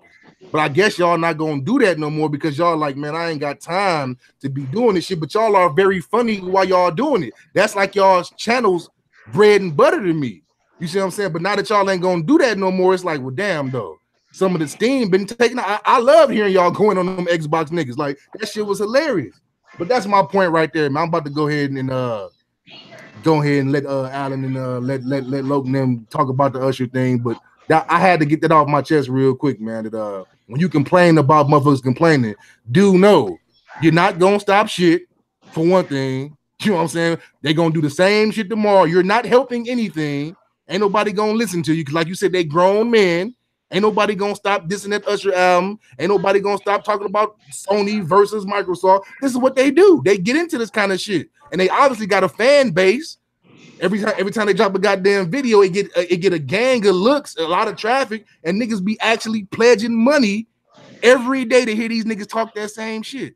Leave them folks alone. I mean, they gonna do what the fuck they do any goddamn way. If it don't, to not give a fuck means to not give a fuck all the way. You can't half-ass give a fuck. If you truly don't give a fuck, then you don't even comment on the shit that you don't even like. Basically, in my opinion and shit, niggas ain't gonna stop shit, bro. Where you at with it, Lo? It's like this here, man. I don't see that the Usher shit being midlife crisis. It's just fucking music, man. I'm pretty sure nigga got one song that was probably supposed to go on the main album. But like, damn, I kind of like this shit. Then we got another one. I kind of like this shit too. Hey, man, we got to add a couple more of these motherfuckers, man. We could just put this shit out. You know, we living in a society of music where if you gone for too long, motherfuckers forget about you. And if you stay gone for too long, depending on your genre, you got to work just as hard to get motherfuckers back on your side. So I don't mind this being, it's only 8 fucking songs. It's not a full-length album. It's technically an EP. It's 8 songs of him enjoying the music, enjoying the vibe of him and Zaytoven recording and put the shit out. Now, I'm pretty sure it's an album to follow, you know what I'm saying? But in today's music, if you're not putting the music in people's hands where they can hear it, you gone for 2 to 3 years, motherfuckers forget about you. You can't hit radios like that no more. The radio game is dead. You know, you got to go to a motherfucking streaming service, a YouTube, a Breakfast Club, a Hot 97, and those motherfuckers ain't popping like that. You might have to do an ad on Spotify or some shit, or do a motherfucking deal with Apple Music or some shit. It's way more shit that you have to do.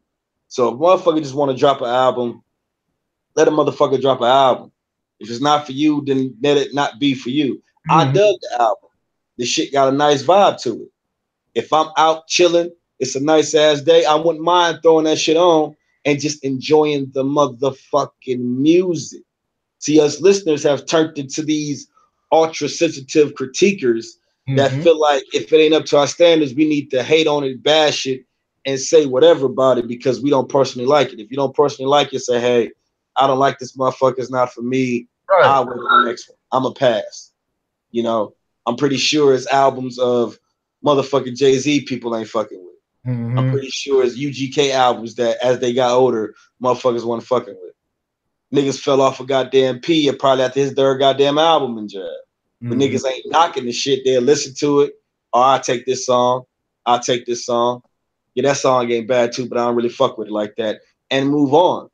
But you shouldn't let a motherfucker album get you up in your feelings and tell a motherfucker having a midlife crisis and nah, what the fuck? Right. You know what I'm saying? You can't judge what a motherfucking artist is going through. You know, they let you know. I mean, if he was going through a midlife crisis, I would like you would have heard way more dreary, sad ass music. And if he would have gave motherfuckers a midlife crisis album sounding like that, guess what you motherfuckers was gonna do? Man, this nigga too sad. He always crying. He whining, man. Fuck that shit. Go back to the club. Now he give you an album full of club bangers. Now you motherfuckers got a problem with it, man. Enjoy the music and move the fuck on. Everything is not for everybody. I'm pretty sure motherfuckers wasn't feeling Queen, Bohemian Rhapsody when that shit first dropped. The fuck is these niggas doing? Operas, they doing this. What the fuck? They got too much going on in this goddamn song. But guess what, though? They put that motherfucker out. They dropped that hit, and motherfuckers across the world love that song to this goddamn day. Motherfuckers who didn't like the song back then, they still don't like the song now. They're not finna let other people persuade their views on shit. I dig the album. Gully didn't. That's on him in jail. But if he get in my car with me and I'm playing this motherfucker, he will find something to fuck with it about because I'm going to show him why I fuck with it. See, that's what we're not doing in music. We talk about these albums and we complain about it, but we're not giving our detailed description on why we fucking with the album and shit. We just going off, all right, I heard it for 15 seconds. Fuck it, I don't like that song. I heard it for that for 15 seconds. I don't like that song either. So with me, I'm fucking with the album. Usher, keep doing your thing. And any other artists that want to get out here and explore, do different things with the music, do it and let these weak ass fans critique you on this shit. For sure. Where you at? Where you at? Oh well, yeah. I mean, I heard the album. I've been listening to it like a little bit all week. I mean, I didn't mind the album. I don't think it's a man like life crisis either.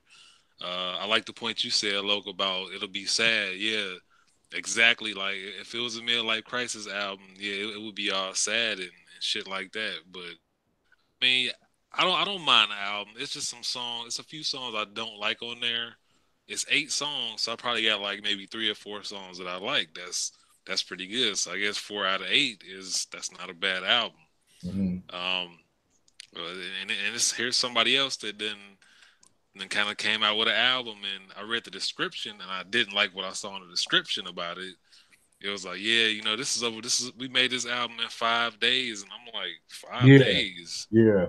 That kind of rubbed me the wrong way, but I mean, I guess if you can make a classic in 5 days, cool. But this, to me, it wasn't a classic. It was just a decent album. I mean, Usher, if you like Usher's voice and his songs, then you like it. Mhm. But what I did not like though, and Here we go. this has been a pet peeve of mine since like for a long time. Okay, this nigga Zaytoven. Zaytoven, why are you saying your name before every song? We know you produced the album. You don't need to say your name for every fucking song. Hey, Because that's that street shit, man. You gotta put that tag in it, man. Nigga still gotta get the monies, man. man, but this is Usher though. This ain't like some nigga like just buying your shit off the Right. street. This is Usher, man. He don't need to Hey, do man, that. that nigga Puff still get on the goddamn track and say "Bad Boy, baby." Niggas Not need for them. the whole goddamn album. Not Niggas Not before every need yet. them damn love. plugs. Not for the album, man. Not for the whole album. I mean, like that kind of to me that kind of dates your album too. If some shit come on the radio tomorrow, let's say you listen to the radio, some shit come on and somebody be like, "Oh, this a nitty beat." You gonna be like, "Nitty beat? Like what the fuck? This ain't 2002. Like what we talking about?" If somebody Yeah. get on there and it's like Jazzy Fizzle, it's gonna be like, "What the fuck? This ain't like Right. 1997. Like what's Yeah, I see what he's saying too. Because I bet like in maybe about 15 years, not even 15, about 10 years from now, all that that shit gonna be like, what the fuck was we on back then? And why did they do that shit so goddamn much? You know what I mean?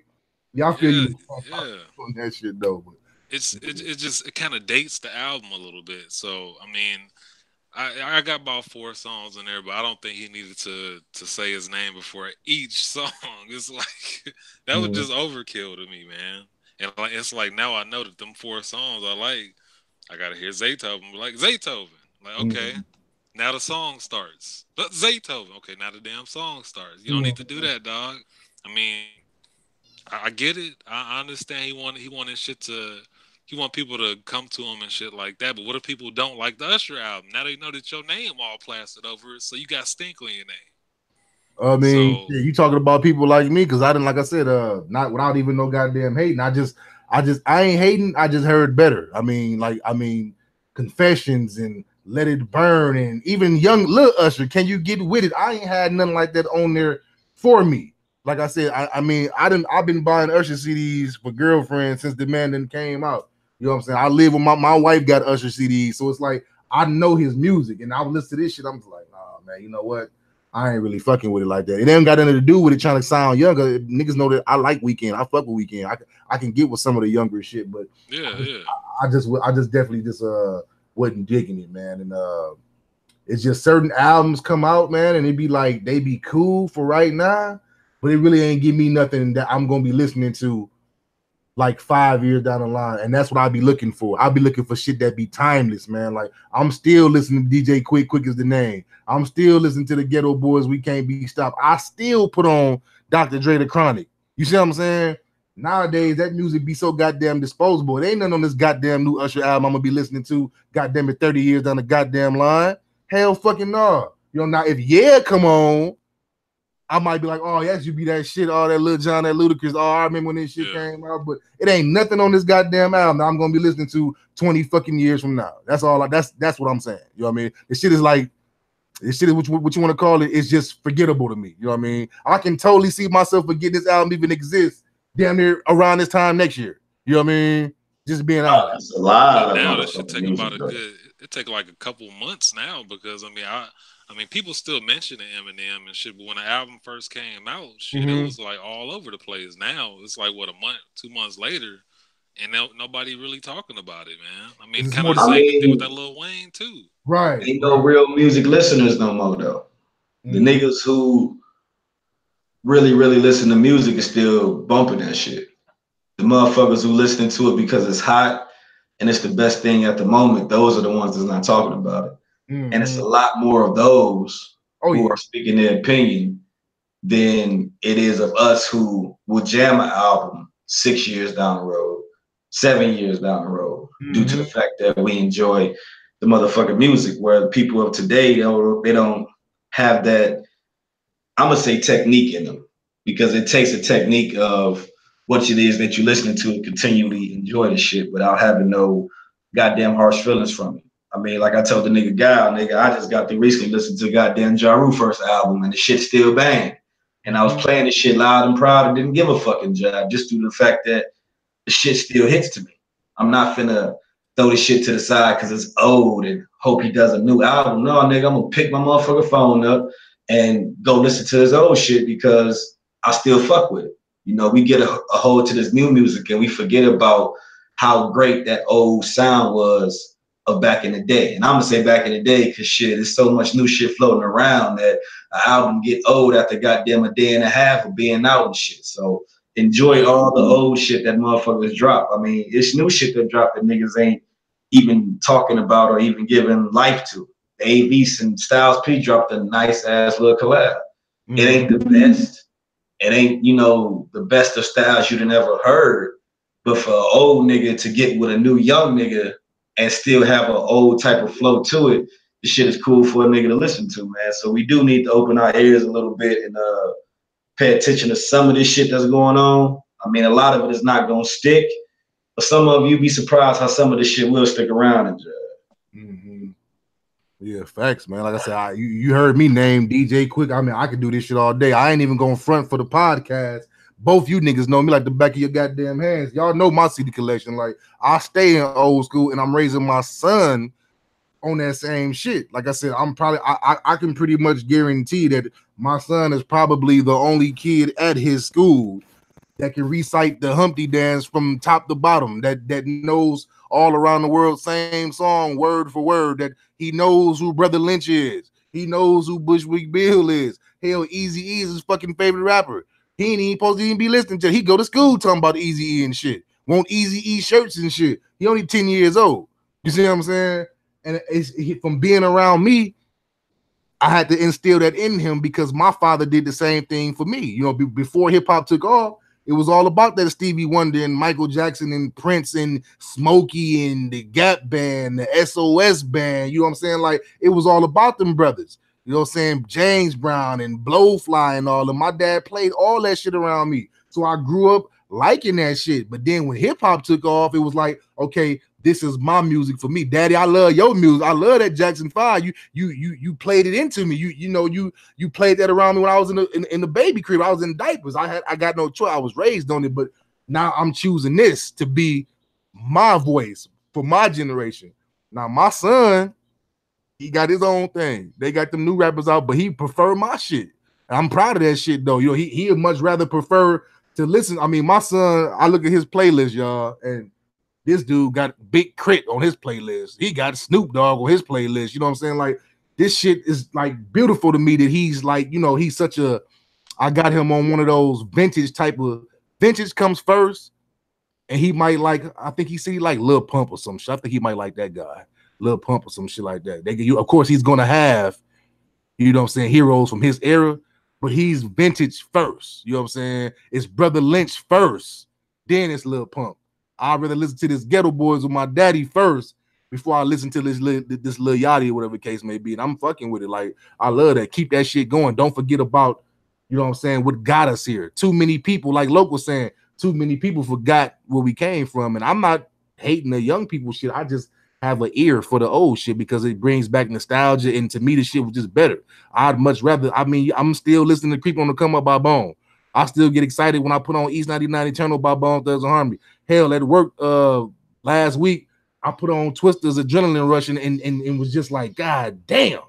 You should have seen my face. It was like I was hearing it for the first time all over again. Like, nah, they don't make them like this no goddamn more. You know what I'm saying? I got to make sure I put that Adrenaline Rush album on for my son so he can fuck with it, make his mind up about it. You know what I mean? So, yeah, man, keep that old shit going, man. I still fuck with Crucial Con. I'm a Midwestern all the way to the bone. So, all them groups, man, you know what I'm saying? All the snipers and all them Triple Darkness, I still fuck with all that shit really, really heavy out here, man. But if y'all want to add anything, we about to close up shop. Like I told people, man, I'm finna get on my clothes, go down to this goddamn gas station, give me something to smoke on, get my ass in the goddamn shower, and just patiently wait for this goddamn Red Dead to release, man.